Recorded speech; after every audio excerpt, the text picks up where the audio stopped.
அஸ்ஸலாமு அலைக்கும் வரஹ்மத்துல்லாஹி வபரகாத்துஹு. அல்ஹம்துலில்லாஹி ரபில் ஆலமீன் வஸ்ஸலாத்து வஸ்ஸலாம் அலா அஸ்ரஃபில் அம்பியாய் முர்சலீன் நபியனா முஹம்மத் வ ஆலிஹி வசாபிஹி அஜ்மாயின் அம்மாபாத். கண்ணியத்துக்குரிய எல்லாம் வல்ல அல்லாஹு ஜல்லசானு தாலாவின் நல்லடியார்களே, அன்பிற்கினிய சகோதர சகோதரிகளே, பிரமத அன்பர்களே, நண்பர்களே, உங்கள் அனைவரின் மீதும் ஏக இறைவனுடைய சாந்தியும் சமாதானமும் என்றென்றும் நிலவ பிரார்த்திப்பதோடு, நான் சங்கை அப்துல் அஜீஸ், அல்லாஹ்வுடைய அருளால் அனைவரும் மிக நலமாக இருப்பீர்கள் என்று நம்புகிறேன். அல்ஹம்துலில்லாஹ். எல்லா புகழும் அல்லாஹ்வுக்கே. இது நபிமார்களின் வரலாறு பாகம் 47.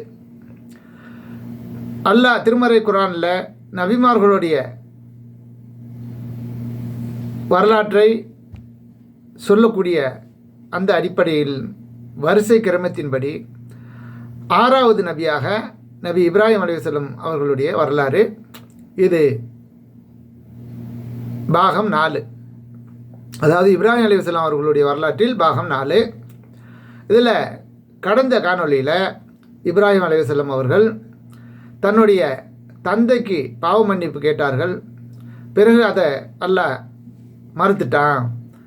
நபி இப்ராஹிம் அலைஹிஸ்ஸலாம் அவர்களுடைய முன்மாதிரிகளில் உங்களுக்கு அனைத்திலும் முன்மாதிரி இருக்குது.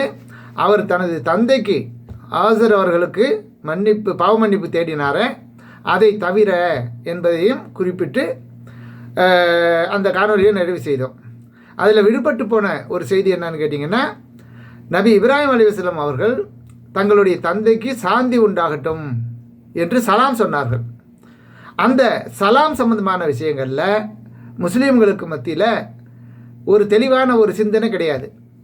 ஏன்னா நபிமார்களை சரியாகவே அவங்க புரிந்து கொள்ளலை. அதற்கு காரணம் தப்சீர் என்ற பெயர்லேயும் நபிமார்கள் வரலாறு என்ற பெயரில் அறிஞர்கள் எழுதின நூல்கள்லேயும் ஏராளமான பொய்களையும் தவறுகளையும் கப்சாக்களையும் கட்டுக்கதைகளையும் அதில் சேர்த்து தான் பதிவு பண்ணியிருந்தாங்க. அந்த அடிப்படையில் சரியான முறையில் மக்கள் மத்தியில் நபிமார்கள் வரலாறு சென்றடையலை, நபிமார்களின் வரலாறை சரியாக மக்கள் புரிந்து கொள்ளலை என்ற காரணத்தினால்தான் நம்ம மீண்டும் இந்த காணொலியை பதிவு செஞ்சுருக்கிறோம். அது ஒரு முக்கிய அம்சம். அதில் நபி இப்ராஹிம் அலைஹிஸ்ஸலாம் அவர்களுக்கு பாவ மன்னிப்பு தேடுவேன்னு அவங்க சொன்னாங்களே, அதை அல்லாஹ் தாலா மறுத்தானே தவிர அவர்களுக்கு சொன்ன அந்த சலாத்தை மறுத்து எதுவும் சொல்லலை. சரியா? அப்போ இப்ராஹிம் அலைஹிஸ்ஸலாம் அவர்களுடைய தந்தை அவர் ஒரு காபிராக சிலைகளை வணங்கக்கூடியவராக தான் இருந்தார். அப்படிப்பட்டவருக்கு சலாம் சொன்னதை பற்றி அல்லாஹ் ஒன்றுமே பேசலை. ரெண்டாவது, நபிகள் நாயகம் ஸல்லல்லாஹு அலைஹி வஸல்லம் அவர்களும் என்ன, நீங்கள் அறிந்தவர்களுக்கும் அறியாதவர்களுக்கும் சலாம் சொல்லுங்கள் என்ற ஒரு வரைமுறைகளை நமக்கு சொல்லி தந்திருக்கிறாங்க. அப்போ நம்ம அறிந்தவராக இருந்தால் அவருக்கு சலாம் சொல்கிறோம், அது யாருங்கிறது நமக்கு தெரியும் ஆல்ரெடி. நம்ம அறியாதவர்களுக்கும் சலாம் சொல்லுங்கன்னு நபி ஸல்லல்லாஹு அலைஹி வஸல்லம் சொன்னாங்களே, நம்ம அறியாதவர்களாக இருக்கக்கூடியவர்களுக்கு நாம் சலாம் சொல்லும்போது அவர்கள் முஸ்லீமாகத்தான் இருப்பார்கள் என்று நமக்கு தெரியாது. ஏன்னா அறிந்தவருக்கும் அறியாதவருக்கும் சொல்லுங்கன்னு இருக்காங்க இல்லையா? அந்த அடிப்படையில் நம்ம சலாம் அனைவருக்கும் சொல்லணும் இல்லையா? ஏன்னா அற்புதமான ஒரு வாக்கியத்தை கொண்டது. அனைவருக்கும், எல்லா நேரத்திலும், எல்லா இடங்களிலும், எந்த சந்தர்ப்பத்திலும். பல விதமாக விபரீதங்கள் நடந்திருக்கும், மரணம் ஏற்பட்டிருக்கும், திருமணம் நடக்கும். எந்த இடத்துக்கு நம்ம போனாலும் இந்த அழகிய அற்புதமான இந்த முகமனை நம்ம யாருக்கு வேணாலும் சொல்லலாம். இதனுடைய கருத்து அப்படி. ஒரு மனைவியை பறி கொடுத்தவருக்கும் சாந்தி தேவை, சமாதானம் தேவை இல்லையா? திருமணம் செய்யக்கூடியவர்களுக்கு சாந்தி சமாதானம் அனைத்தும் அவங்களுக்கும் தேவை. சரியா? காலையிலையும் தேவை, மாலையிலையும் தேவை, ராத்திரிலையும் தேவை. Good morning, good evening, good நைட்லாம் சொல்லக்கூடியதை நம்ம பரப்பி இன்னொரு ஆங்கில லாங்குவேஜை நம்ம பரப்பிக்கிட்டு இருக்கிறோம் இல்லையா? அதை விட மிக சிறந்த ஒரு முகம்மன் நம்மக்கிட்ட இருக்குது. இதையே நம்ம பரவ செய்யலை. காரணம், முஸ்லீம் அல்லாத யாருக்கும் சொல்லக்கூடாது அப்படின்னு நம்மளுடைய முன்னோர்கள் நம்மக்கிட்ட பரப்புன ஒரு செய்தி தான். சரியா? சிலர் மாற்று மதத்தவர்கள் அவர்களாக முன்வந்து சலாத்தை விளங்கி சொல்ல வந்தால் கூட அவர்களுக்கு கூட நம்ம பதில் சொல்ல மாட்டோம். அந்த மாதிரி நம்மளுடைய சமுதாய மக்கள் இருக்கிறாங்க. ஏன்னா இதுக்கெல்லாம் அடிப்படையாக இருக்கிற ஒரு காரணம் என்னன்னு கேட்டிங்கன்னா, நபிகள் நாயகம் ஸல்லல்லாஹு அலைஹி வஸல்லம் காலத்தில் நடந்த ஒரு நிகழ்வு. அதாவது யூதர்களும் நபி ஸல்லல்லாஹு அலைஹி வஸல்லம் அவர்கள்ட்ட போக என்ன சுமூகமான ஒரு முறையில் இருந்துக்கிட்டு இருந்தாங்க. அப்படிப்பட்டவர்களில் என்ன, அது எத்தனை பேர்னு சொல்லப்படல, என்ன ஒருத்தரோ அல்லது ஒரு கூட்டமோ தெரியல, அஸ்ஸலாமு அலைக்கும் சொல்கிறாங்க. லா இல்லாமல் அஸ்ஸலாமு அலைக்கும்னு சொல்லக்கூடிய வார்த்தையில் லாவை விட்டுட்டு அஸ்ஸலாமு அலைக்கும்னு சொல்கிறாங்க. அப்போ நபி ஸல்லல்லாஹு அலைஹி வஸல்லம் அதுக்கு என்ன பண்ணாங்க, அலைக்கும் அதுபோல் உனக்கும் அதே உண்டாகட்டும் அப்படின்னு சொன்னாங்க. இதை செவியேற்று இருந்த ஆயிஷா ரலியல்லாஹு அன்ஹா அவர்கள் அவங்க போன உடனே, அல்லாஹ்வின் தூதரே, அந்த ஆள் வந்து என்ன சொன்னான்னு நீங்கள் கேட்டிங்களா, காதில் வாங்கினீங்களா அப்படின்னு கேட்குறாங்க. அப்போ நபி ஸல்லல்லாஹு அலைஹி வஸல்லம் அவர்கள் அவர்களுக்கு நான் என்ன பதில் சொன்னேன்னு நீ கேட்டியா அப்படின்னு சொல்லி விளக்குறாங்க. அவர்கள் நாசம் உண்டாகட்டும் அப்படிங்கிறாங்க. சலாமுன்னா என்ன, சலாம் உண்டாகட்டும், ஓகே, சாந்தி உண்டாகட்டும். அஸ்ஸாமுங்கிறது லாவை எடுத்துகிட்டு வெறும் அஸ்ஸாமு அலைக்கும்னு சொன்னால் உங்களுக்கு நாசம் உண்டாகட்டும்னு அவங்க சொன்னாங்க. அதையே உங்களுக்கும் உண்டாகட்டும் அலைக்கும்னு நானும் சொன்னேன். இவ்வளவு தான் என்ன நபிகள் நாயகம் ஸல்லல்லாஹு அலைஹி வஸல்லம் அவர்களுடைய வரலாற்றில் கிடைக்கக்கூடிய ஒரு செய்தி. இந்த செய்தியை எடுத்துக்கிட்டு என்ன இதை காரணமாக காட்டி நம்ம யாருக்கும் பிறருக்கு சலாம் சொல்லக்கூடாது என்ற ஒரு வாதத்தை முன்வைத்து வழிகெடுத்து விட்டார்கள். அதனால் சலாம் சொல்லணும், அது ஒரு அற்புதமான வார்த்தை. அவங்களும் எடுத்து இஸ்லாத்தை ஏற்காதவர்களும் இஸ்லாத்தில் 100 நன்மைகள் இருந்தால் அதில் ஒரு 10 நன்மை அவங்க எடுத்து செயல்படட்டுமே, உலகத்துக்கு நன்மை தானே அது என்பதை நாம் விளங்கி கொண்டு என்ன அனைவருக்கும் நாம் சலாம் கூற வேண்டும், அதை பரப்ப வேண்டும், அனைவரும் அறிய செய்ய வேண்டும். அனைத்து மக்களுமே எப்படி இங்கிலீஷ் லாங்குவேஜில் போய் ஆங்கிலத்தில் அவர்கள் good morning, good night, good ஈவினிங்லாம் சொல்கிறாங்களே, அதை நம்ம சலாமாக பரப்புங்க, எடுத்துக்கிட்டோம், மக்களுக்கு நன்மை விளையிட்டோம் அப்படிங்கிற ஒரு செய்தியை முன்னாக உங்களுக்கு சொல்லிக்கொள்கிறேன். அடுத்தபடியாக நபி இப்ராஹிம் அலைஹிஸ்ஸலாம் அவர்கள் அந்த மக்களுக்கு செஞ்ச பிரச்சாரத்தில் வந்து அதாவது முதல்ல சந்திரனை பார்த்தாங்க இரவு சூழ்ந்து கொண்ட போது, இதுதான் என்னுடைய கடவுள்ன்றாங்க. அது மறைஞ்ச உடனே இது என்னுடைய கடவுளாக இருக்க முடியாதுன்றாங்க. பிறகு சந்திரனை பார்த்தாங்க, அப்புறம் சூரியன் பகலில் பார்த்தாங்க. இப்படி ஸ்டெப் பை ஸ்டெப்பாக அவர்களுடைய நாலேஜை என்ன எப்படி தவறான முறையில் அவங்க இருக்கிறாங்க அப்படிங்கிறத விளங்கி கொண்டு அவர்களை திருத்துவதற்காக என்ன மக்களாக சேர்ந்து இதுதான் அவங்க அப்படி வழங்கிட்டு இருக்கிறாங்க. சூரிய சந்திரன் அனைத்தையும் வழங்கிட்டு இருந்தாங்க இல்லையா. அப்போ ஒன்றையும் உதாரணம் காட்டி இது மறைஞ்சு போச்சு, இது நமக்கு கடவுளாக இருக்க முடியாது அப்படின்றாங்க. யார் சந்திரனை பார்த்த உடனே பிறகு சூரியனை காட்டும் பொழுதும் அதை பார்த்துக்கிட்டு இது நல்ல வெளிச்சமாக இருக்குது, இதுதான் என்னுடைய கடவுள்னு சொல்கிறாங்க. அந்த வழிக்கு மக்கள் இழுக்கிறாங்க. அது மறைஞ்சு போன பிற்பாடு அதிலிருந்து அந்த மக்களை மீட்டு எடுக்கிறாங்க. இப்படி பல டெக்னிக்குகளை கையாண்டு அந்த மக்களை வந்து நேர்வழிப்படுத்துவதற்கு என்ன இந்த வழிமுறையை அவங்க கையாண்டாங்க. இதில் கருத்து வேறுபாடு கொண்ட அறிஞர்கள் என்ன பண்ணுறாங்கன்னு கேட்டிங்கன்னா, அவங்க இணை வச்சிட்டா மாதிரி எல்லாம் பல மாதிரியான தர்க்கங்கள் அறிஞர்களுக்கு உண்டால் நடந்திருக்கு. ஏன் இந்த மாதிரி இணை வைக்கிற மாதிரி வார்த்தைகள்லாம் இருக்குது. அதாவது சந்திரனை போய் வணங்குறதா சொன்னால் இணை வச்சுட்டார் இல்லையா, சூரியனை போய் வணங்குறதா சொன்னால் இணை வச்சுட்டார் இல்லையா. அப்போ இந்த மாதிரியான பாயிண்ட்டுகள்லாம் எடுத்து என்ன கருத்து வேறுபாடு கொண்டு இருக்காங்க. இதில் கருத்து வேறுபாடு கொள்வதற்கு எந்த ஒரு அம்சமும் இல்லை. என்ன தெளிவாக அல்லாஹ் ரப்பல் யாருடைய விளக்கமும் தேவையில்லாமல் நீங்கள் திருமறை குர்ஆனிலிருந்தே விளங்கி கொள்ளலாம். எப்படி இதெல்லாம் அவர்களே மக்களே, அதாவது உதாரணத்துக்கு இஸ்மாயில் அலைஹிஸ்ஸலாம் அவர்களை பலியிட போனாங்கல்ல, ஒரு கனவு கண்டுட்டு அந்த பலியிட போகும்போது அதுக்குரிய உண்மையிலேயே என்ன காரணம், அதை இது அல்லாஹ் அவர்களுக்கு சொல்லி கொடுத்த டெக்னிக். ஆனால் அது அவங்களுக்கு தெரியாது. சரியா, இப்படி டெக்னிக்குங்கிறது அவங்களுக்கு தெரியாது. எப்போ கழுத்தில் வச்சு அறுக்க போனாங்களோ, ஏன் இப்ராஹிமே நிறுத்து, என்ன உன்னுடைய கனவை நீ நினைவாக்கி விட்ட, இது மிகப்பெரிய சோதனை உனக்கு, அதிலேருந்து நீ வெற்றி பெற்று விட்டாய் அப்படின்னு பலி பிராணியை ஒன்று கொடுத்து அறுக்க சொன்னான். அப்போ அந்த மக்களுக்கு இது மனிதனை நம்ம அறுக்க வேண்டியில்லையா, எப்படி கூட செய்யலாமே அப்படிங்கிற ஒரு நாலேஜ் வந்துச்சு இல்லையா. அதே போல் இந்த செய்திகளையும் படிப்படியாக அவர்களுக்கு விளக்குவதற்காக நபி இப்ராஹிம் அலைஹிஸ்ஸலாம் அவர்கள் கையாண்ட ஒரு டெக்னிக். சரியா, இப்போ நாமளும் பிற மக்களுக்கு தாவா செய்யணும் அப்படிங்கும்போது அழகிய விவேகத்துடன் மக்களை அழைப்பீராக என்ன அல்லாஹ் சொல்கிறான். அப்போ நம்ம எந்த மக்களுக்கு இஸ்லாத்தை சொல்கிறோமோ அந்த மக்களை பற்றி சரியாக நம்ம முதல்ல படிக்க வேண்டும். அவர்களுடைய சிந்தனை என்ன, செயல் என்ன, சித்தாந்தம் என்ன, எதுக்கு எதை காரணமாக காட்டுறாங்க அப்படிங்கிற அனைத்தையும் விளங்கி கொண்டு அவர்களுக்கு அழகிய முறையில் நல்ல நட்பு பாராட்டி நம்மளோட வந்து சேர்ந்து உட்கார்ந்து என்ன நல்ல மனம் விட்டு பேசக்கூடிய அளவுக்கு அவர்களோட நல்ல முறையில் பழகி அதுக்கப்புறம் நம்மளுடைய மார்க்கத்தை தெளிவாக எடுத்து சொன்னோமே. ஆனால் இது அறிவுபூர்வமான மார்க்கம், விஞ்ஞானத்துக்கு எந்த ஒரு மாற்றமும் இல்லாத மார்க்கம், சுயமரியாதை மிக்க ஒரு மார்க்கம். அப்படிப்பட்ட இந்த மார்க்கம் என்பதை எல்லாம் அந்த மக்களுக்கு தெள்ள தெளிவாக நாம் புரிய வைத்தோமையானால் புரிந்து கொண்டு வந்துக்கிட்டு இருக்காங்க கூட்டம் கூட்டமாக. இன்னும் அதை செய்ய வேண்டிய கடமை நமக்கு இருக்குது. அந்த அடிப்படையில் இப்போ இப்ராஹிம் அலைஹிஸ்ஸலாம் அவர்கள் சொன்னது வந்து இதுக்கு காரணம் அல்லாஹ் தான். இது இவங்களா செய்யலை, அல்லாஹ் தான் அந்த ஐடியாவை காட்டி கொடுக்குறாங்கிறதுக்கு ஆதாரம் இருக்குது. அந்த வசனங்கள் எல்லாம் இந்த கருத்து வேறுபாடு கொண்ட அறிஞர்கள் கவனிக்கலை. சரியா, அதை நான் சொல்கிறேன். அடுத்து இதில் நம்ம கவனிக்க வேண்டிய விஷயம், அல்லாஹ் ரப்புல் ஆலமீன் முதல்ல என்ன சொல்கிறான்னு கேட்டால், இப்ராஹிம் அலைஹிஸ்ஸலாம் அவர்கள் இணை கற்பிப்பவராக இருக்கவே இல்லை என்று ஆணித்தரமாக பல வசனங்கள் அல்லாஹ் சொல்லி காட்டுறான். எப்படி? 2வது அத்தியாயம் 135வது வசனத்தில், யூதர்களாகவோ கிறிஸ்தவர்களாகவோ ஆகிவிடுங்கள், நேர்வழி பெறுவீர்கள் என்று அவர்கள் கூறுகின்றனர். யாரே? நபி ஸல்லல்லாஹு அலைஹி வஸல்லம் காலத்தில் யூதராகவும் கிறிஸ்தவராக இருக்காங்கள, அவங்க அந்த மக்களுக்கு பிரச்சாரம் செய்கிறாங்க இல்லையா? அப்படிப்பட்ட மக்கள்கிட்ட நபி ஸல்லல்லாஹு அலைஹி வஸல்லம் அவர்கள் அல்லாஹ் எப்படி சொல்கிறான்னு கேட்டால், அவ்வாறு இல்லை, அது உண்மை இல்லை. இப்ராஹிம் அலைஹிஸ்ஸலாம் அவர்கள் அப்படி சொல்லலை, அது உண்மை இல்லை. என்ன? உண்மை வழியில் நின்ற எது உண்மை?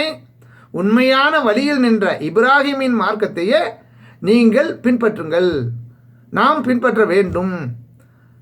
அவர் இணை கற்பித்தவராக இருந்ததில்லை என்று கூறுவீராக என்று அல்லாஹ் ரப்புல் ஆலமீன் 2:35 அல்லாஹ் சொல்லி காட்டுறான். அது மட்டுமல்ல, மேலும் 3வது அத்தியாயம் 67வது வசனத்திலையும் அவர்கள் இணை வைப்பவராக இருக்கல அப்படிங்கிறத தெள்ள தெளிவாக சொல்கிறான். 6வது அத்தியாயம் 161வது வசனத்திலையும் இப்ராஹிம் அலைஹிஸ்ஸலாம் அவர்கள் இணை வைத்தவராக இருக்கவே இல்லை அப்படிங்கிறத அல்லாஹ் சொல்லி காட்டுகிறான். மேலும் 16வது அத்தியாயம் 120வது வசனத்திலையும் நபி இப்ராஹிம் அலைஹிஸ்ஸலாம் அவர்கள் இணை கற்பித்தவராக இருக்கவே இல்லை என்று ஆணித்தரமாக சொல்கிறான். சரியா?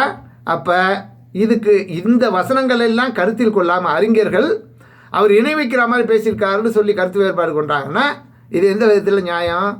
அப்போ எந்த அளவுக்கு அவங்களுடைய சிந்தனை இருந்திருக்கு அப்படிங்கிறத நீங்கள் உங்களுடைய மனசால் சிந்திச்சு பாருங்கள். சரியா? அப்போ நபி இப்ராஹிம் இதை பற்றி அல்லாஹ் ரப்புல் ஆலமீன் 6வது அத்தியாயம் 75வது வசனத்தில் என்ன சொல்கிறான்?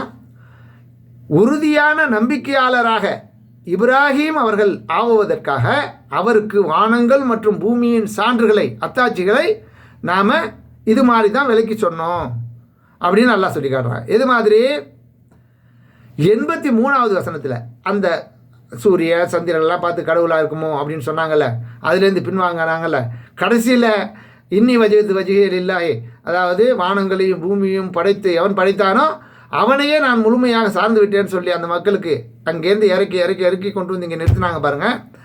அந்த இடத்துல அந்த வசனத்தில் 83வது வசனத்தில் இது ஸ்டார்டிங்கு, அந்த பிரச்சார முறையை ஸ்டார்டிங் பண்ணுறது 6:75 ஸ்டார்ட் பண்ணி 6:83 அல்ல என்ன சொல்கிறான்? இது நமது சான்றாகும். எது? இந்த சூரியன் சந்திரனை உதாரணம் காட்டி அந்த மக்கள்கிட்ட இப்ராஹிம் அலைஹிஸ்ஸலாம் சொன்னார்களே, இது நாம் அவர்களுக்கு காட்டி தந்த சான்றாகும் என்று அல்லாஹ் 6வது அத்தியாயம் 83வது வசனத்தில் சொல்லி காட்டுறான். இது இந்த மாதிரி அவங்க பிரச்சாரம் பண்ண இந்த முறை இருக்க, அது நமது சான்றாகும். இப்ராஹிமின் சமுதாயத்திற்கு எதிராக இதை நாம் தான் அவருக்கு அறிவித்து கொடுத்தோம், இது போன்ற செய்திகளை நாம் தான் வழங்கியிருந்தோம் என்று அல்லாஹ் தாலா 6:83 சொல்லி காட்டுறான். சரியா? அதனால் இப்ராஹிம் அலைஹிஸ்ஸலாம் அவர்கள் செய்த அந்த பிரச்சார முறை முழுக்க அல்லாஹு ரப்புல் ஆலமீன் அவர்களுக்கு காட்டி கொடுத்து தான் செய்தார்களே தவிர அவர்களாக இணை வைக்கணுங்கிற அடிப்படையில் இறைவனை நம்பாமல் செய்த பிரச்சாரம் அல்ல என்பதை நம்ம தெள்ள தெளிவாக புரிந்து கொள்ளணும். அதுபோல் அதாவது இது நமது சான்றாகும். இப்ராஹிமின் சமுதாயத்திற்கு இதை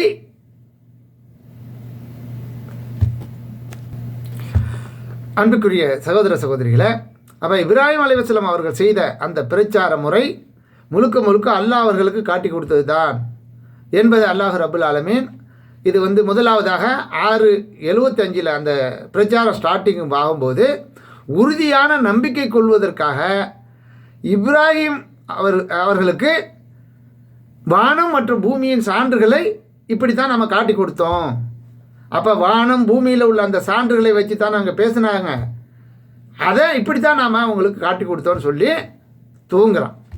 அதில் அப்படியே தொடர்ச்சியாக வந்தீங்கன்னா அந்த சம்பவங்கள் எல்லாம் முடிச்சுட்டு, நான் முழுமையாக வானங்களையும் பூமியையும் படைத்த அல்லாஹ்வையே முழுமையாக சார்ந்து விட்டேன், நீங்கள் இணை வைப்பதை விட்டு நான் விலகி கொண்டேன்னு சொல்கிறாங்கல்ல, அந்த இதில் தொடர்ச்சியில் 6வது அத்தியாயம் 83வது வசனத்தில் இது நமது சான்றாகும் என்று அல்லாஹ் அதுக்கு பொறுப்பேற்றுக்கிறான். அதுக்கு முன்னாடி நடந்து அவங்க பேசின அனைத்துமே நாம் தான் அவங்களுக்கு சொல்லி கொடுத்தோம், இது நம்முடைய சான்று அத்தாட்சிகள், நாம் காட்டி கொடுத்த அத்தாட்சிகள் தான் அல்லாஹ் சொல்கிறான். சரியா? இப்படி தெளிவாக சொல்லியிருக்கும் போது கருத்து வேறுபாடுக்கு வேலை இருக்கா? இதை தான் நீங்கள் சிந்திக்கணும்.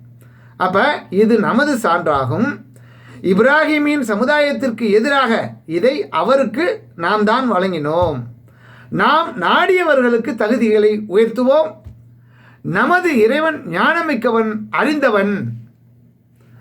இரவு அவரை மூடிக்கொண்ட போது நட்சத்திரத்தை கண்டு, இது அந்த செய்திகளில் உள்ள அவங்க செய்த பிரச்சாரம் இல்லையா? அப்போ இதில் ஒரு விஷயத்து முக்கியமாக இந்த அதாவது உமது இறைவன் ஞானமிக்கவன், எப்படி அந்த மக்களுக்கு சொன்னால் அந்த செய்தி சென்று அடையும், எப்படி சொல்லணும் என்ற ஞானமிக்கவனாக அவன் இருக்கிறான் அப்படின்னு சொல்லிவிட்டு அடுத்த வசனம் 76ல் இரவு அவரை மூடிக்கொண்ட போது ஒரு நட்சத்திரத்தை கண்டு இதுவே என் இறைவன் என கூறினார், அது மறைந்தபோது மறைபவற்றை நான் விரும்ப மாட்டேன் என்றும் கூறினார். அதில் ஒரு ஸ்டெப்பு. அதுக்கு அடுத்த ஸ்டெப்பாக சந்திரன் உதிப்பதை அவர் கண்டபோது, இது முழு சந்திரனை பார்க்கும்போது அவர் கண்டபோது இதுவே என் இறைவன் என்றார். அது மறைந்தபோது என் இறைவன் எனக்கு நேர்வழி காட்டாவிட்டால் வழிகேட்ட கூட்டத்தில் ஒருவனாக நானும் ஆகிவிடுவேன் என்றார். இதே சந்திரன் மறைஞ்ச பிற்பாடு. அதுக்கப்புறம் சூரியன் உதிப்பதை அவர் கண்டபோது இதுவே என் இறைவன், இதுவே மிகப்பெரியது என்றார். அது மறைந்தபோது என் சமுதாயமே நீங்கள் இணை கற்பிவற்றை இதெல்லாம் கடவுள்னு இந்த மாதிரி சொல்லிக்கிட்டு இருந்தீங்களோ இதையெல்லாம் அனைத்தையும் விட்டு நான் விலகி கொண்டவன் என்று அவங்ககிட்ட டிக்ளேர் பண்ணிடுறாங்க. நிச்சயமாக மறையக்கூடியது எதுவுமே கடவுளாக இருக்க முடியாது. வானங்களையும் பூமியும் அடுத்து வானங்களையும் பூமியையும் படைத்தவனை நோக்கி உண்மை வழியில் நின்றவனாக என் முகத்தை திருப்பி விட்டேன், நான் இணை கற்பிப்பவன் அல்லன் எனவும் அந்த மக்கள்கிட்ட ஆணித்தரமாக எடுத்து சொல்கிறாங்க இல்லையா? இப்போ இந்த விஷயங்களில் நம்ம தெளிவாக நம்ம புரிந்து கொள்ளணும்.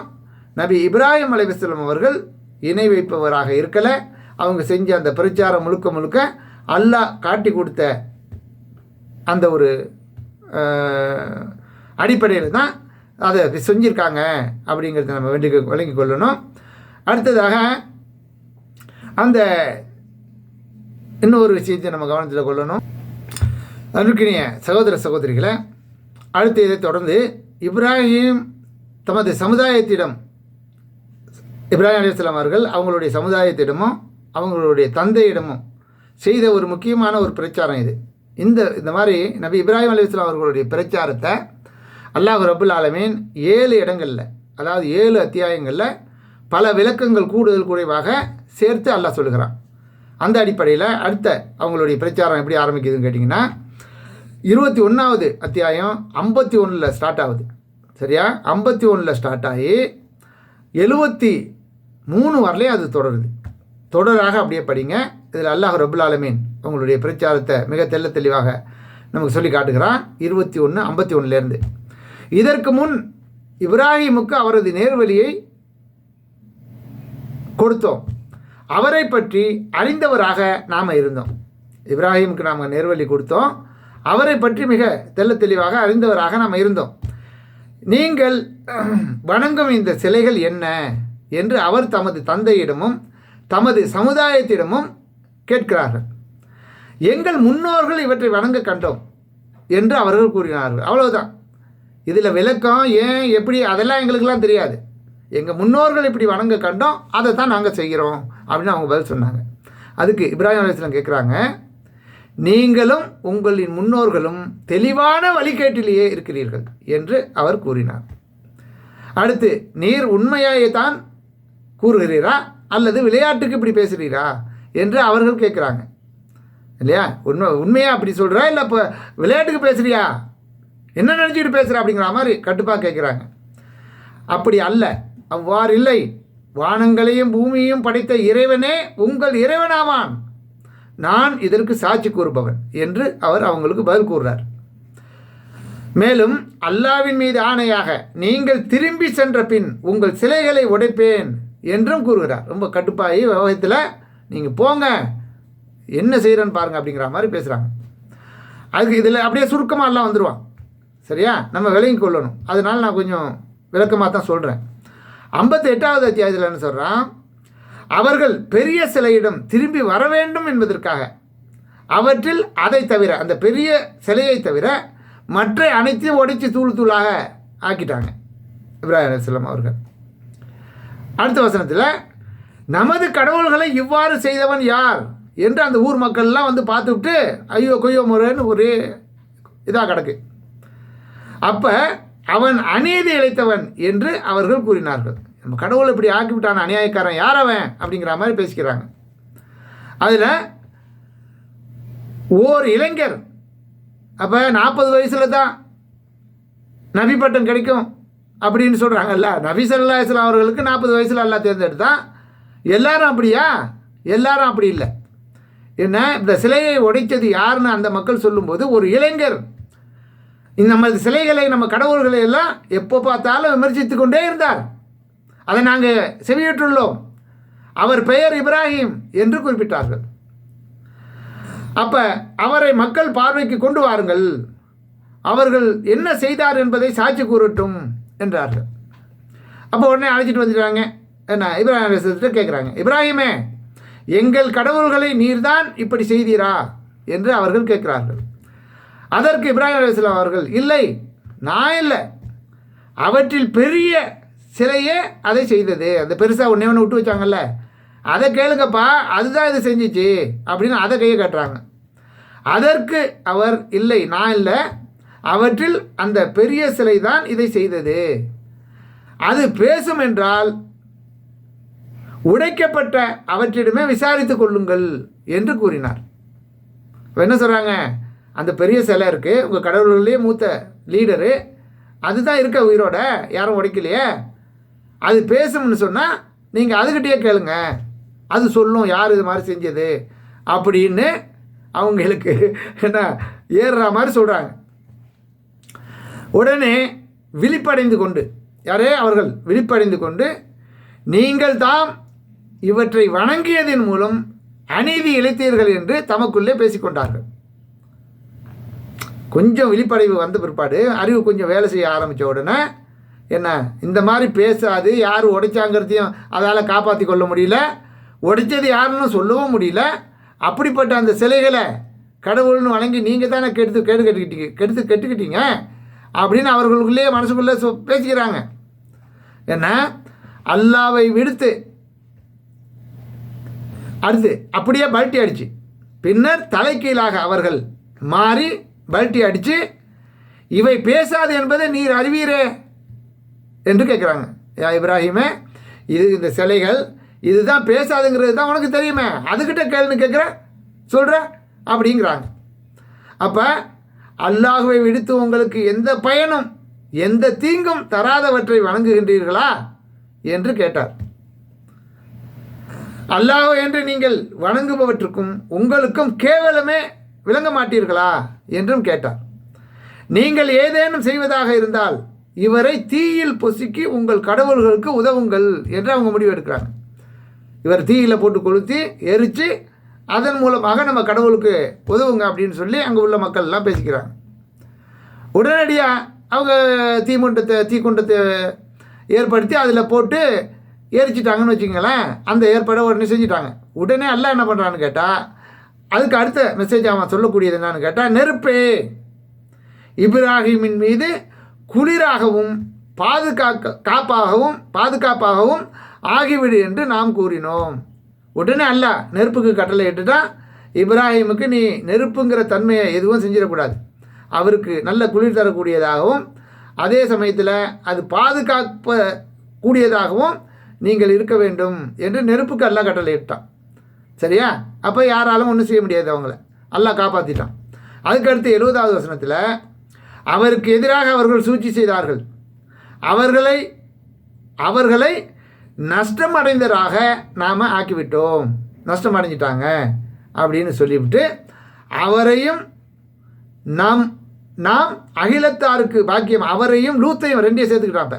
லூத் அலைஹிஸ்ஸலாம் அவங்களும் அவங்க 2 பேரும் சேர்ந்து ஒரே காலத்தில் வாழ்ந்தவங்க தான். அவங்க பக்கத்து ஊரில், இவங்க இப்ராஹிம் அலைஹிஸ்ஸலாம் வேறு ஊரில் பிரச்சாரம் பண்ணுறாங்க, அவர் இன்னொரு ஊரில் பிரச்சாரம் பண்ணுறாரு. 2 பேரும் ஒரே நேரத்தில் உள்ளவங்க தான். இப்ராஹிம் அலைஹிஸ்ஸலாம் அவர்களையும் சந்திச்சும் இருக்கிறாங்க, யார்? லூத் அலைஹிஸ்ஸலாம் அவர்களை. ஏற்கனவே அந்த குழந்தை நற்செய்தி சொல்ல வந்தப்போ அவங்கள சமூகத்தில் உள்ள அந்த கவுமுகள் ஆணுக்கு ஆணும் என்ன ஓரின சேர்க்கையில் ஈடுபடக்கூடிய அந்த குற்றத்துக்காக தண்டிக்க வந்திருக்குன்னு சொல்லுவாங்க இல்லையா? அந்த அடிப்படையில் இப்போ அந்த இதில் என்ன சொல்கிறான்னு கேட்டால், நெருப்புலேருந்து நபி இப்ராஹிம் அலைஹிஸ்ஸலாம் அவர்களை காப்பாற்றின பிறகு அவர்களை அழிச்சிருக்கிறான். சரியா? அப்போ அழிச்சதை சொல்லும்போது இவங்களுடைய கூட்டத்தையும் அந்த லூத் அலைஹிஸ்ஸலாம் அவர்களுடைய கூட்டத்தையும் அழிச்சதை சேர்த்தே இதில் சொல்கிறான். சரியா? அவரையும் லூத்தையும் நாம் அகிலத்தாருக்கு பாக்கியமாக ஆக்கிய பூமியில் காப்பாற்றினோம். அவருக்கு, அதாவது இப்ராஹிம் அலைஹிஸ்ஸலாம் அவர்களுக்கு இஸ்ஹாக்கையும் கூடுதலாக யாக்கூபையும் அனுமதிப்பு செய்தோம். அனைவரையும் நல்லோராகவும் ஆக்கினோம். நமது கட்டளைப்படி நேர்வழி காட்டும் தலைவர்களாக அவர்களை ஆக்கினோம். நல்லவற்றை செய்யுமாறும் தொழுகையை நிலைநாட்டுமாறும் ஜக்காத்து கொடுக்குமாறும் அவர்களுக்கு அறிவித்தோம். அவர்கள் நம்மையே வணங்குவோராக இருந்தார்கள். நிச்சயமாக அவர்கள் இணை கற்பிப்பவராக இருக்கவே இல்லை அப்படின்னு சொல்லி அல்லாஹ் இந்த வசனத்தில் 73வது வசனத்தில் அந்த பிரச்சாரத்தை முடிக்கப்படுது. சரியா? இப்போ இந்த நேரத்தில் கூடுதலாக நம்ம தெரிஞ்சு கொள்ள வேண்டிய விஷயம் இன்னொன்று என்னன்னு கேட்டிங்கன்னா, இப்ராஹிம் அலைஹிஸ்ஸலாம் அவர்கள் அந்த சிலைகளை உடைச்சாங்க இல்லையா? அது மாதிரி இதை கேள்விப்பட்டுவிட்டு நம்மளும் போய் சிலைகளை உடைக்கலாமான்னு சிலர் கிளம்பிடக்கூடாது. சரியா? ஏன்னு கேட்டால் அதை நல்லா தடுத்துட்டான். எப்படி? இப்ராஹிம் அலைஹிஸ்ஸலாம் அவர்களுடைய முன்மாதிரி உங்களுக்கு எல்லாத்திலையும் இருந்தாலும் எப்படி அந்த இணை கற்பிக்கிறத தந்தைக்கு பிரார்த்தனை செஞ்சாங்களோ அதை தவிர நல்லா குறிப்பிட்டானே. இப்போ இந்த விஷயத்தை பொறுத்த வரலையும் இவங்க அந்த மக்களை சார்ந்தவர் ஒருவராக இருந்தாங்க. அவர்களுக்கு அந்த கோயிலில் சிலைகளில் என்னென்ன உரிமைகள் இருந்துச்சோ அதெல்லாம் இப்ராஹிம் அலைஹிஸ்ஸலாம் அவர்களுக்கும் இருந்துச்சு. என்ன, இப்போ நாம் முஸ்லீமாக இருந்து கொண்டு அந்த வேலையை செஞ்சோம்னா என்ன ஆயிருக்கும்? என்ன, நாடாக இருக்காது. என்ன, ஒரு இதை போய் கையை வைக்கிறான், 1000 பேர் நம்ம ஆட்களை கொள்கிறாங்க, பெரிய ஆபத்தில் முடிஞ்சிடும். அந்த மாதிரி காரியங்களை செய்யக்கூடாது, எல்லாம் தடையும் செஞ்சுருக்காங்க. சொல்கிறேன், இதில் நீங்கள் புரிஞ்சு கொள்வதற்கு, இப்போ தந்தை பெரியார் அவர்கள் என்ன அவர்களுடைய கடவுள்களை எதிர்த்து பிரச்சாரம் பண்ணார். அந்த வேலையை நம்ம செஞ்சுருந்தோம்னா என்ன ஆயிருக்கும் நாட்டில்? அவர் அதே மதத்தை சேர்ந்தவராக இருந்ததுனால அவரை மக்கள், அவர் கூட சேர்ந்தவர்கள்லாம் பகுத்தறிவுவாதின்னு பட்டம் சூற்றி மகிழ்ந்தார்கள். சரியா? அது மாதிரி இப்ராஹிம் அலைஹிஸ்ஸலாம் அவர்கள் அந்த ஊரில் உள்ள ஒருவராக இருந்ததின் காரணத்தினால என்ன அவங்க இதெல்லாம் அவங்களோட பேஸ் பண்ண முடிஞ்சு அதுக்கு தகுந்த எல்லா வித வேலையும் செஞ்சாங்க. அவங்கள தான் அந்த மக்களும் தண்டித்தாங்க. சரியா? நெருப்பில் போட்டாங்க. அப்போ அவங்களுக்கு பின்னாடி யாரும் இல்லை. அந்த காரணத்தினால வேறு யாரும் இருந்திருந்தால் அவங்க பாதிக்கப்பட்டிருப்பாங்க இல்லையா? அப்போ இப்ராஹிம் அலைஹிஸ்ஸலாம் மட்டுமே அந்த பிரச்சாரம் செய்ததுனால அவர்கள் எதிர்வினைவின் காரணமாக நெருப்பில் போட்டு எரித்தாங்க, கொல்லணுங்கிற முடிவுக்கு வந்தாங்க. ஆனால் அல்லாஹ் காப்பாற்றிட்டான், அது வேறு விஷயம். அதனால் அதை காரணமாக காட்டிக்கொண்டு நாம் அந்த வேலையை செஞ்சிடக்கூடாது. ஏன்னு கேட்டால் அல்லாஹ் குர்ஆனில் என்ன சொல்கிறான்னா, உங்களுக்கு உள்ளர உள்ள ஒருவரை ஒருவர் காத்துக்கொள்ளன்னு சொன்னால் என்ன மிகப்பெரிய பிரச்சனை ஏற்பட்டிருக்கும். தேவாலயங்கள், மஸ்ஜிதுகள், மற்ற கோயில் எதுவுமே வணக்க ஸ்தலங்கள் இருக்காது. நீங்கள் அவங்களுக்கு காவலாகவும் அவர்கள் உங்களுக்கு காவலும், அதாவது வணக்க ஸ்தலங்களில் இருப்பதனால தான் தேவாலயங்கள் நிலைச்சிருக்குது, வணக்க ஸ்தலங்கள் நிலைச்சிருக்கு. அப்படி இல்லைன்னு சொன்னால் அது என்னைக்கே அடிதடியில் இறங்கி ஒருத்தர் நான் உடைக்க போவேன், அவன் என்னுடைய மதத்தை சார்ந்ததை உடைக்க போவேன், ஒரு சாரார்னு நிம்மதியாக யாரும் வாழ முடியாது. சரியா? அந்த அடிப்படையில் சரியான முறையில் மார்க்கத்தை எடுத்து சொல்ல வேண்டிய அடிப்படைகளை அல்லாஹ் அழகாக நம்ம சொல்லியிருக்கோம். அதை எடுத்து சொல்லி தான் மக்களை நம்ம அழைக்கணும். இன்னொன்று நீங்கள் கவனிக்கணும், இப்போ இஸ்லாத்தில் இருக்கக்கூடிய முஸ்லீம்கள்லேயே சிலர் என்ன நாகூர் தர்கா, அந்த தர்கா, இந்த தர்கான்னு இறந்து போனவர்களை என்ன அடக்கம் பண்ணி வச்சுக்கிட்டு அவங்கள்ட்ட காரியம் வழங்குது, அது வழங்குது, இது வழங்குதுன்னு சொல்லி அவர்களை போற்றி புழங்கி அவங்கள வணங்கி கொண்டு அவர்களுக்கு விழா எடுத்துக்கொண்டு என்ன நாசமாக போய்கிட்டு இருக்கிறார்களே. அப்போ அது மாதிரியான தர்காவை நம்ம எடுத்துக்கிட்டு போய் உடைக்க முடியுமா? உடைக்கலாமா? உடைச்சா என்ன ஆகும்? பெரிய கலவரங்கள் வரும்ல, பிரச்சனைகள் ஏற்படும்ல. அப்போ தர்காவுக்கு முன்னால் ஏகத்துவவாதிகள் கூட்டம் போட்டு அது தவறு என்பதை எடுத்து சொன்னோமே தவிர யாரும் கடப்பாறை எடுத்துகிட்டு போய் உடைக்க போகல இல்லையா? அதே போல தான் பிற மத மக்களுக்குரிய அந்த ஒரு சமுதாயம் பிராமணன் என்று சொல்லக்கூடிய அந்த சமுதாயம் ஆதி காலத்திலிருந்தே மக்களை ஏமாற்றிய பொழைப்பு நடத்திய வயிறு வளர்த்த அந்த கூட்டம் என்ன நம்ம சமுதாய மக்களை என்ன நம்ம திராவிடர்கள் சொல்லக்கூடிய மக்களை மூளை செலவை செய்து அவர்களுக்கு அடிப்பணியை செய்து அவர்களை முட்டாள்களாக்கி இப்படிப்பட்ட வேலைகளை செய்து கொண்டிருக்கிறார்கள். இதைகளை தெளிவாக நம்ம அந்த மக்களுக்கு விளங்கும்படி எடுத்து சொல்லி உண்மையின் பக்கம் அவர்களை அழைத்தால் அவர்களே அந்த வேலையை செய்வாங்க இன்ஷா அல்லாஹ். சரியா? அதனால் தெளிவான முறையில் நம்ம இந்த மார்க்கத்தை இப்ராஹிம் அலைஹிஸ்ஸலாம் எந்த அடிப்படையில் அறிவுபூர்வமாக மக்கள்கிட்ட போதித்தார்களோ, இன்னும் திருமறை குர்ஆனில் பல நபிமார்களுக்கு அல்லாஹ் எப்படி போதிக்கும்படி சொன்னானோ அந்த அடிப்படையை தவிர வேற ஒரு அடிப்படையை நம்ம கையாளக்கூடாது. தீவிரவாதம் என்ற ஒரு பெயரை ஏற்கனவே சும்மா இருக்கும்போதே இப்படி கட்டி வச்சுருக்காங்க. ஏன்னா மேலும் நம்ம சமுதாயத்துக்கு அப்படிப்பட்ட ஒரு பெயரை வாங்கி கொடுத்து விடக்கூடாது என்பதில் அனைத்து முஸ்லீம்களும் கவனமாக செயல்பட வேண்டும். சத்தியத்தை அல்லாவிடமிருந்தும் அல்லாவுடைய தூதரிடம் பெற்று அதை மக்களுக்கு சொல்லி அதன்பால் மக்களை அழைக்கக்கூடியவர்களாக அனைவரும் மாற வேண்டும் என்பதை கோரிக்கையாக முன்வைத்து இந்த காணொலியை நிறைவு செய்கிறேன். நன்றி. தேங்க்ஸ் ஃபார் வாட்சிங். ஜஸாக்கல்லா ஹைரா. லைக் பண்ணுறதுக்கு மறந்துடாதீங்க, ஷேர் பண்ணுறதுக்கு மறந்துடாதீங்க. உங்கள் அனைவருடைய